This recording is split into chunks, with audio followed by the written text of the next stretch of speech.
اے میرے صحابہ، جس طرح تمہیں نعمت ملتی ہے، تمہیں فراوانی ملتی ہے، تمہیں مال ملتا ہے، جس طرح تم مال ملنے پر خوش ہوتے ہو، ایک وقت آئے گا کہ مومن آزمائشوں پر یوں خوش ہوگا۔ کیوں خوش ہوگا؟ اس لیے خوش ہوگا کہ یہ میرے مقدر میں تھا، مجھے صبر کا حکم ہے، میں اس پر صبر کر رہا ہوں، میں اپنی تقدیر پر راضی ہوں، اور اس بات پر اللہ کا شکریہ ادا کرتا ہوں کہ اللہ نے میرا انتخاب کر کے میرے رب نے یا میرے گناہ ختم کر دیے یا میری نیکیاں بڑھا دی، میں اللہ کا شکر ادا کرتا ہوں اس پر۔ رسول اللہ صلی اللہ علیہ وسلم نے فرمایا کہ بڑے بڑے گناہوں میں اللہ کے ساتھ شرک کرنا، اللہ کے فضل سے مایوس ہونا اور اللہ کی رحمت سے نا امید ہونا، یہ بڑے بڑے گناہوں میں سے ہیں۔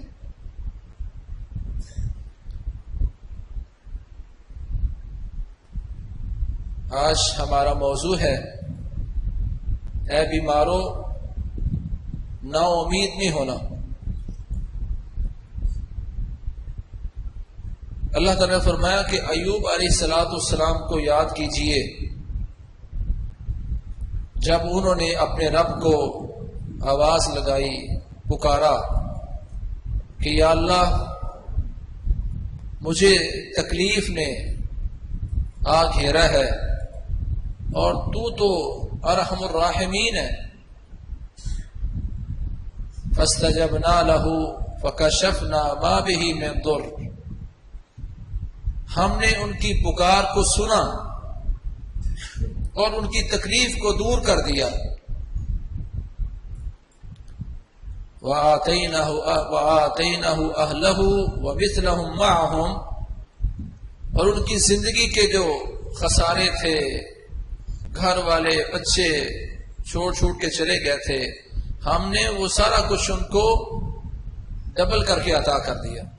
رحمت من عندنا، یہ ہماری طرف سے رحمت تھی۔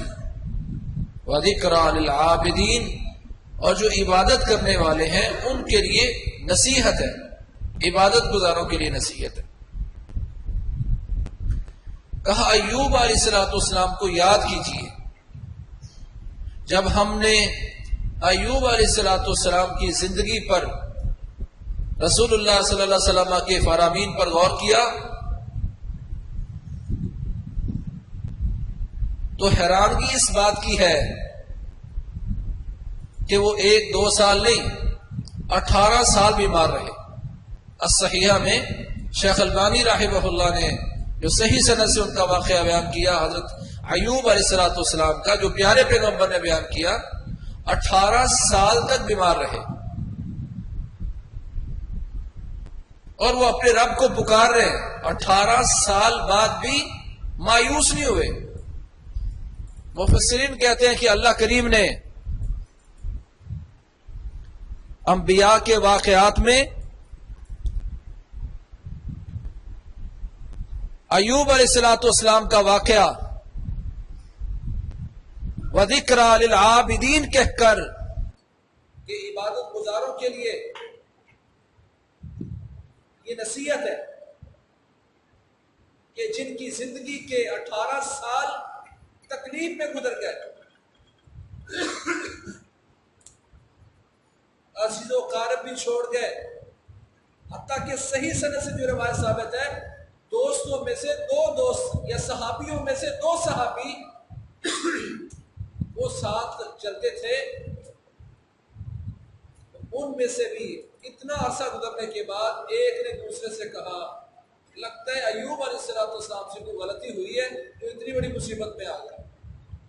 اس پر بھی حضرت ایوب علیہ السلام نے بڑا صبر کیا کہ میرے ساتھی، میرے دوست میرے بارے میں یہ تبصرہ کر رہے ہیں، بڑی آزمائش ہے، تکلیف بڑی ہے۔ صحیح بخاری وغیرہ کی روایت ہے، ما من مصیبت یصیب المسلم الا کفر اللہ بها عنہ حتی شوکت یشاقها۔ مسلمانوں پر امید رہنا، کوئی بھی مسلمان اگر اس کو کوئی بھی تکلیف تکلیف آتی ہے، کوئی بھی مصیبت آتی ہے، حتیٰ کہ کانٹا بھی چبھتا ہے، تو رب کائنات اپنے بندوں کے گناہوں کا کفارہ بنا دیتا ہے، اپنے بندوں کے گناہ معاف فرما دیتا ہے۔ ام صائب رضی اللہ تعالی عنہ پیارے پیغمبر کی صحابیہ ہیں، رسول اللہ صلی اللہ علیہ وسلم ان کی عیادت کے لیے گئے، ان کو بڑا شدید بخار تھا، تو اماں جی اس بخار کو برا بھلا کہنے لگی، یہ ایسا ہے، میری جان نہیں چھوڑتا، اس طرح کی بات کی نا، تو رسول اللہ صلی اللہ علیہ وسلم نے فرمایا لا تسب الحمى فإنها تذهب خطايا بني آدم كما يذهب القير خبث الحديد۔ اے میری صحابیہ، اس بخار کو برا بھلا نہ کہہ، یہ بیماری ہے، اس کو برا بھلا نہ کہہ، کہ یہ بخار اللہ کریم اس بخار کے ذریعے بنو آدم کے گناہ ایسے مٹا دیتا ہے جیسے پھٹی میں چلنے والا لوہا، اس پر زنگ لگا ہو تو جس طرح پھٹی لوہے کا زنگ دور کر دیتی ہے، یہ بخار انسان کے گناہوں کو یوں دور کر دیتا ہے، کفارہ ہے گناہوں کا۔ یہ بخار، یہ بیماری مومن کے لیے اس اعتبار سے نعمت ہے کہ اللہ اس کی وجہ سے اس کے گناہ ختم کر دیتا ہے۔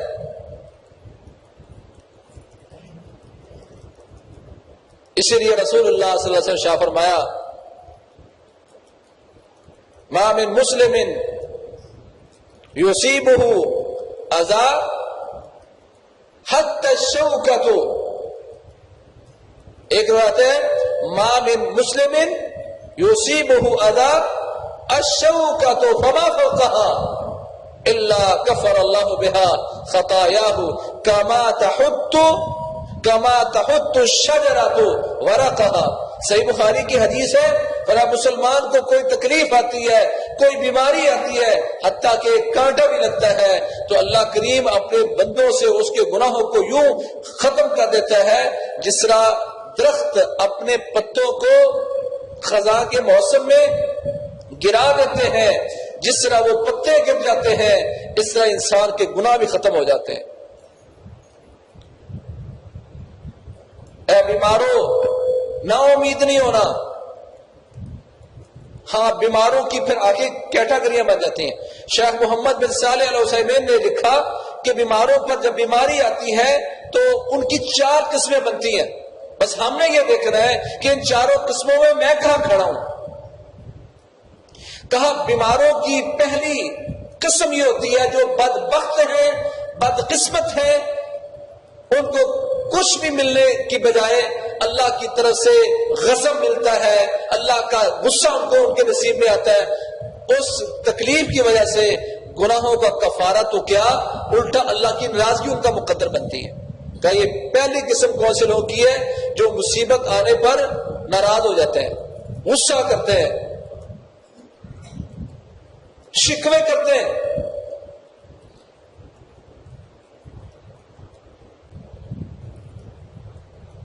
روڈ پہ اتنے لوگ جا رہے تھے، موٹر سائیکل مجھ میں ہی آگے لگنی تھی، میں نہیں کرنا تھا، میرا ہی بازو ٹوٹنا تھا، مجھے شوگر کا مرض لگنا تھا، اس طرح کی باتیں کرتا ہے۔ تقریر نے میرے نقصان کرنا تھا۔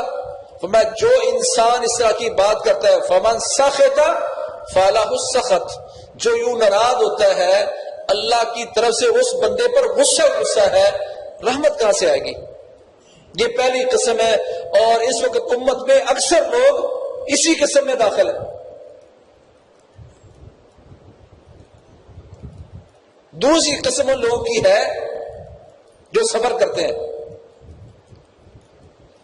تکلیف آئی ہے، بس نہ کوئی خوشی والے کلمات بولے اور نہ کوئی ناراضگی والے کلمات بولے، بس وہ اپنی بیماری پہ چوپی ہیں۔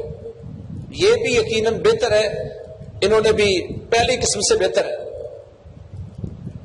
تیسری قسم ان لوگوں کی ہے جو اللہ کی اس آزمائش پر، اللہ کی اس تکلیف پر راضی ہو جاتے ہیں۔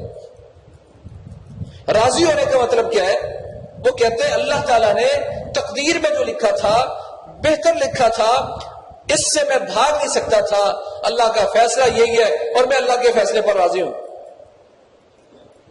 ما اصابک لم یکن لیخطئک وما اخطأک لم یکن لیصیبک۔ وہ اعتقاد رکھتا ہے جو میرے مقدر میں تھا وہ ٹلنے والا نہیں ہے، اور جو ٹل گیا وہ اب دوبارہ آنے والا نہیں ہے، یہ اس کا اعتقاد ہے اور وہ اس پر راضی ہو جاتا ہے۔ یہ جو راضی ہوتا ہے اس بندے پر اللہ راضی ہو جاتا ہے۔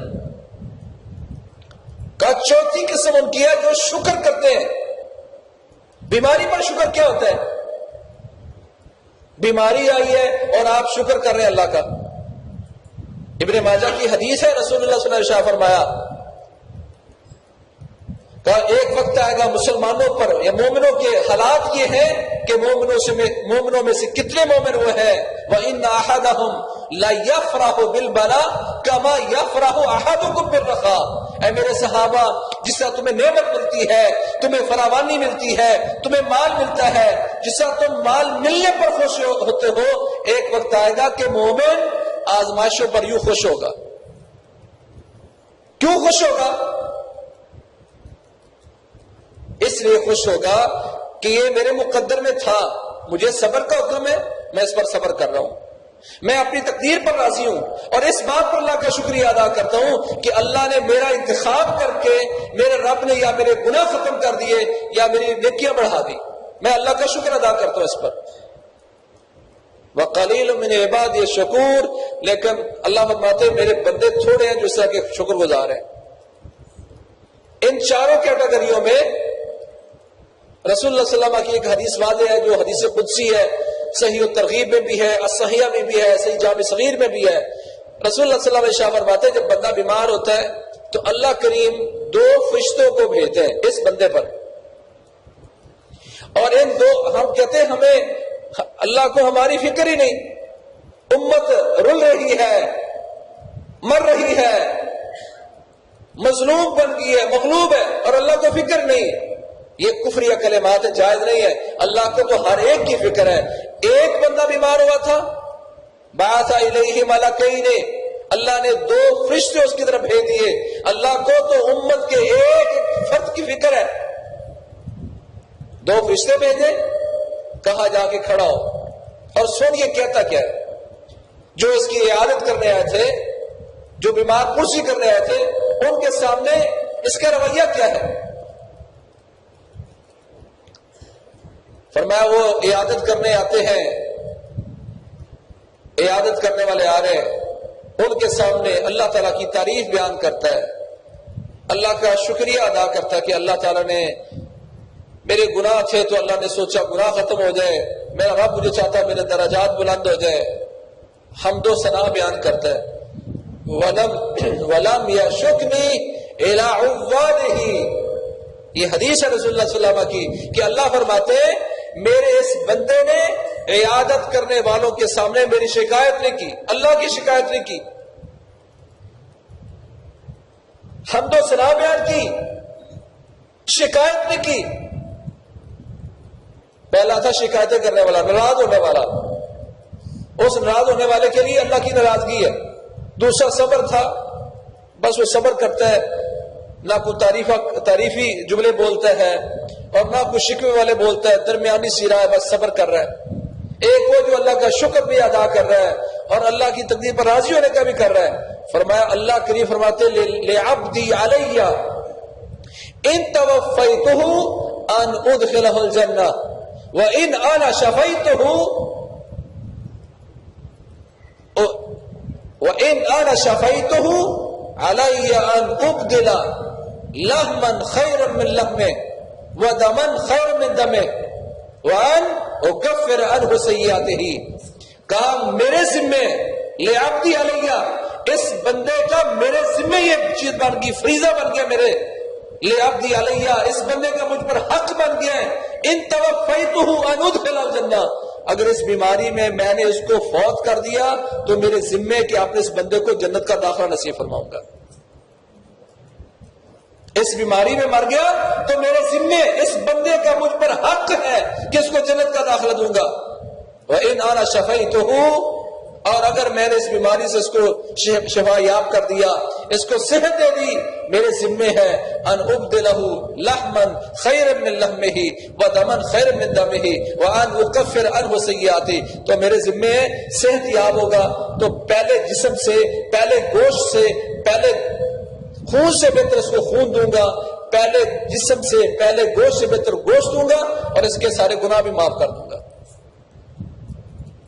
یہ 4 طرح کی کیٹیگری ہے، 4 طرح کی اقسام مسلمانوں میں چاروں موجود ہیں۔ بس میں دیکھوں کہ ابھی بیماری آتی ہے، کانٹا کتنی تکلیف ہوتی ہے، نزلے کی تکلیف اس سے زیادہ ہے، کھانسی کی اس سے زیادہ ہے، تو بیچارے جو ہارٹ پیشنٹ ہیں، شوگر کے مریض ہیں، گولیوں کے سہارے جی رہے ہیں، وہ تو ان کا مسئلہ تو اس سے زیادہ ہے، کانٹا بھی چبھتا ہے۔ تو اللہ کریم اس بندے کے گناہ یوں ختم کرتے ہیں جس طرح کے درخت اپنے پتوں کو گراتا ہے۔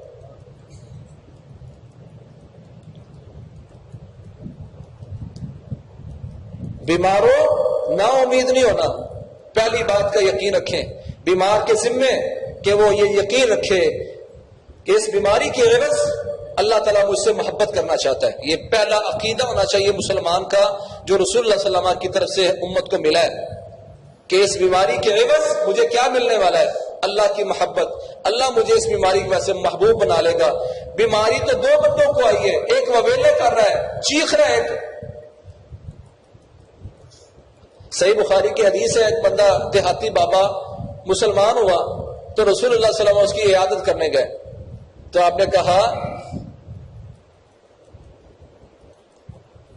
لا باس طہور انشاءاللہ، لا باس طہور انشاءاللہ۔ بابا جی کو رسول اللہ صلی اللہ علیہ وسلم کہنے ہیں بابا جی کوئی مسئلہ نہیں، کوئی حرج نہیں، انشاءاللہ اس سے گناہوں میں پاکیزگی ملے گی، اللہ طہارت دے گا، گناہ معاف ہو جائیں گے۔ بابا کہتے ہیں کلا بل ہی حما تفور علی شیخ کبیر تزیرہ القبور، آپ کہہ رہے ہیں اسے گناہ معاف ہو جائیں گے، یہ تو ایسا بخار مجھے چڑھا ہے جو ایسے بوڑھے بابے پر آ گیا ہے جو اس کو قبروں تک لے جائے گا، قبروں کی زیارت کروائے گا۔ آپ اس کو حوصلہ دے رہے ہیں اور وہ شکوے کی بات کر رہا ہے۔ پیارے پیغمبر کہہ رہے ہیں اللہ تیرے گناہ معاف کرے گا، وہ کہتا ہے ایسا بخار جو مجھے قبر میں لے جانے والا ہے۔ آپ نے فرمایا فنعم اذن، چلو پھر ایسے صحیح۔ آپ اس کو حوصلہ دے رہے ہیں، وہ بخار کی حالت میں ایسے جملے بول رہا ہے۔ آپ نے کہا یہ ایسا بخار ہے جو مجھے قبرستان لے جانے والا ہے۔ آپ نے فرمایا چلو ایسا ہی ٹھیک ہے۔ کہتے صبح ہوئی تو بابا جی مر چکے تھے۔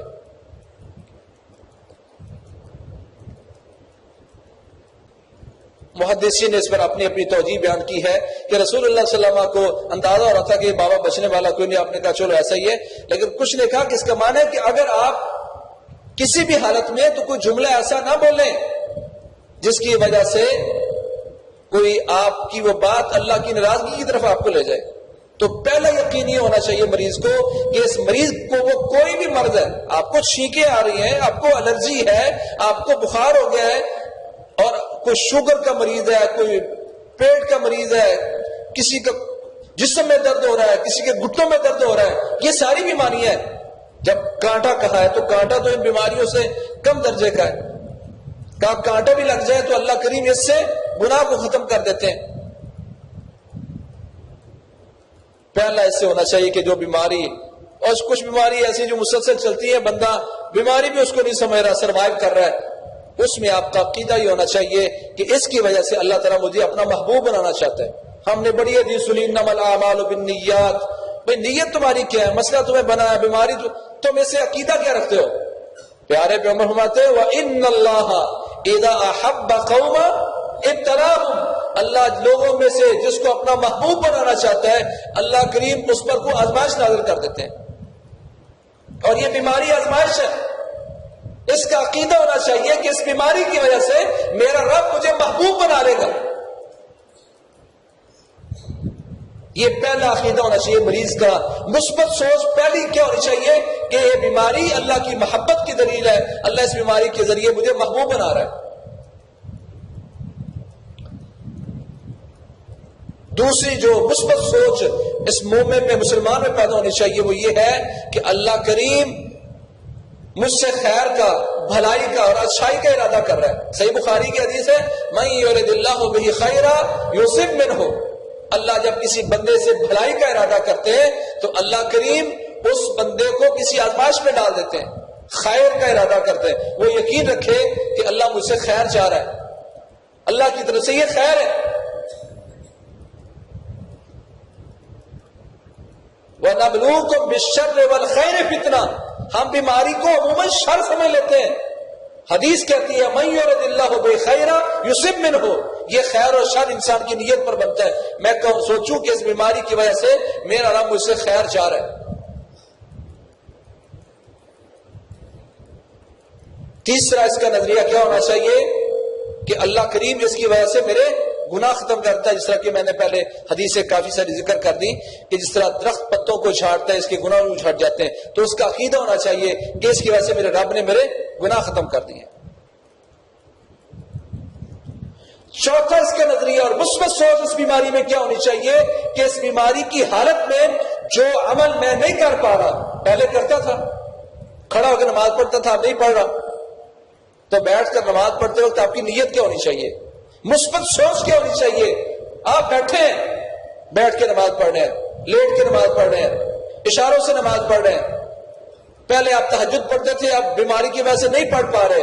پہلے قرآن کے آپ کئی پارے پڑھتے تھے, اب نہیں پڑھ پا رہے. پہلے اذکار آپ کافی کرتے تھے, اب بیماری کی وجہ سے نہیں کر پا رہے. جو کام بھی آپ تندرستی کی حالت میں کرتے تھے اور آپ نہیں کر پا رہے, تو یقین رکھیں کہ وہ سارے عمل برابر میرے نام عمل میں لکھے جا رہے ہیں. رسول اللہ صلی اللہ علیہ وسلم شاہ فرمایا ان العبد اذا مرض او سافر كتب له مثل ما كان صحيحا مقيما. صحیح بخاری کی حدیث ہے, بندہ جب بیمار ہو جاتا ہے یا سفر کرتا ہے تو سفر کی حالت میں یا بیماری کی حالت میں جو بھی کام وہ جب اپنے گھر میں تھا, صحت میں تھا, جو کام بھی اس میں کرتا تھا, بیماری کی وجہ سے یا سفر کی وجہ سے نہیں کر پا رہا, اللہ کریم اس کا پورے کا پورا اجر اس کے نامہ عمل میں لکھوا رہے. الا كتب له مثل ما كان صحيحا مقيما. میرا سوال ہے اپنے بھائیوں, ساتھیوں, بزرگوں سے, اپنی ماؤں بہنوں سے جو بیمار ہیں, کیا ان کے ذہن میں یہ بات موجود ہے کہ جو عمل میں پہلے کر رہا تھا یا کر رہی تھی اور اب میں بیماری کی وجہ سے نہیں کر پا رہی تو اجر لکھا جا رہا ہے؟ اگر آپ کی نیت نہیں ہے تو کچھ کمی ضرور آئے گی. باقی تو اللہ کا فضل ہے, اللہ نے لکھنا ہی لکھنا ہے, پر اس میں اپنی نیت کو, یہی ہم کہتے ہیں نا, بندہ ایک نیکی کرتا ہے اس کو کسی کو 1 ثواب ملا, کسی کو 10, کسی کو 700 گنا تک, وہ آپ کے عقیدے اور نظریے کے ساتھ ملتا ہے.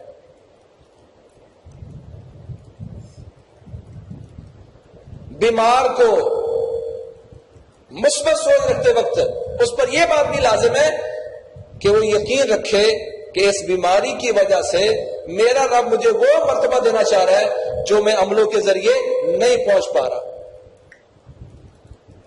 بیمار اس بات کا یقین رکھے, عقیدہ رکھے, اپنی سوچ کو مثبت کرے کہ میں, اللہ نے جنت میں میرا اعلیٰ مقام جو لکھ دیا ہے, جب عملوں کے ذریعے میں وہاں تک نہیں پہنچ پا رہا تھا تو اللہ کریم نے بیمار کر کے مجھے تکلیف دے کے اس مقام تک پہنچانے کا ارادہ کیا ہے. سنن ابی داؤد کی روایت ہے ان العبد اذا سبقت له من الله منزلة فلم يبلغها بعمله الا ابتلاه الله من جسده وماله وولده. کہ اللہ جب کسی بندے کا جنت میں اعلیٰ مقام لکھ دیتا ہے, اس کو جنت الفردوس دینی ہے, جنت عدن دینی ہے, جنت میں اعلیٰ مقام اللہ نے لکھ دیا, مگر یہ اپنے عملوں کے ذریعے اس مقام تک نہیں پہنچ پا رہا تھا, عملوں میں کمزوری تھی, عبادات میں کمزوری تھی, تو اللہ کریم نے اپنے اس بندے کو وہ اعلیٰ مقام دینے کے لیے اس پر بیماری دے کے, اس کے جسم میں کوئی بیماری دے کے, مال اور اولاد میں کوئی آزمائش دے کے اپنے رب کے ساتھ, اپنے بندے کے ساتھ, اللہ کریم نے اپنے بندے کے ساتھ احسان کرتے ہوئے اس کو وہ بلند مرتبہ دینے کا ارادہ کیا ہے جو عملوں کے ذریعے کھو رہا تھا.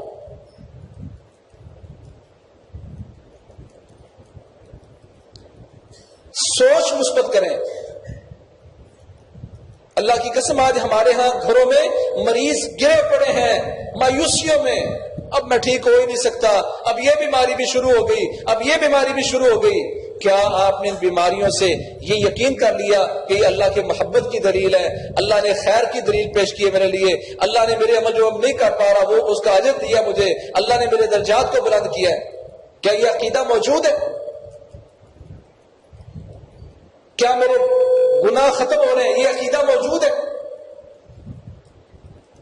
ہر گھر میں، بلکہ اکثر لوگ اب بیمار ہیں، پر بیماروں کو نہیں پتا کہ اللہ جو ہمارے لیے پیکیجز رکھے ہیں میں ان سے مستفید ہو پا رہا ہوں کہ نہیں پا رہا۔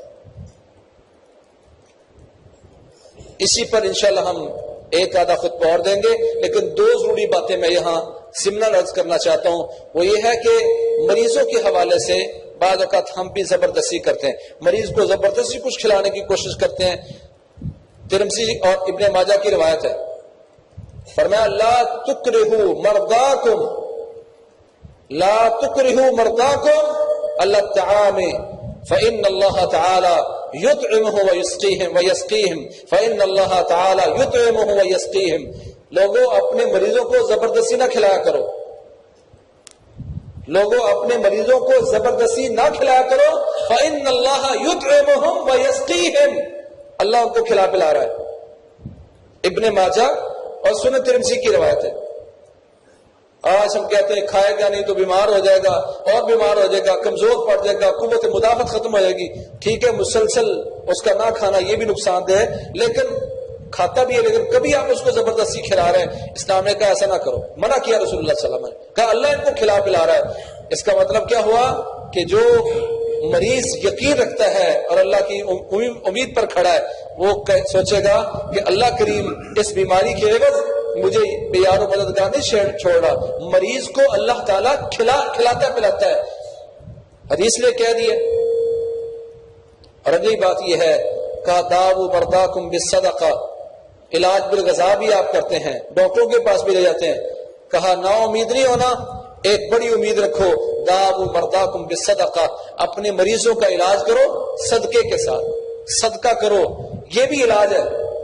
آج ہم نے سوچا کہ وہ جی صدقے کا ایک بکرا دے دو، بکرا ہی نہیں دینا، جو آپ کے لیے ممکن ہے پیسے صدقہ کر دو، کسی غریب کو کپڑے دے دو، کسی کھانے والے کو کھانا کھلا دو، اس سے بھی مریضوں کا علاج ہوتا ہے۔ سو یہ عقیدہ ہونا چاہیے مسلمان کا، کوئی بھی اس کو مرض آیا ہے یقین رکھے کہ اس سے گناہ ختم ہوتے ہیں، اللہ اس سے اپنے بندے کو محبوب بنانا چاہتا ہے، اللہ اس سے خیر کا ارادہ کرتا ہے، اللہ اس کے درجات کو بلند کرتا ہے، اللہ کریم اس سے راضی ہونا چاہتا ہے۔ یہ ساری وہ چیزیں ہیں اگر انسان کے ذہن میں ہوں گی تو انشاءاللہ مسلمان بیمار کبھی نا امید نہیں ہوگا، اور اگر یہ چیزیں ختم ہو گئیں تو پھر ہمیشہ نا امیدی کی طرف جائے گا، اور اللہ کی نعمتوں کی بجائے اللہ کی ناراضگی اس پر ہے، جس طرح کہ میں نے پہلے حدیث بیان کی۔ اللہ کریم ہمیں ایک مثبت پیغام جو اسلام نے مریضوں کو دیا ہے اپنے گھروں میں، علاقوں میں، ملکوں میں اور مسلمانوں میں پھیلا کر مریضوں کو امیدیں دلانے پر، امید پر کھڑا کرنے کے اللہ ہمیں توفیق نصیب فرمائے۔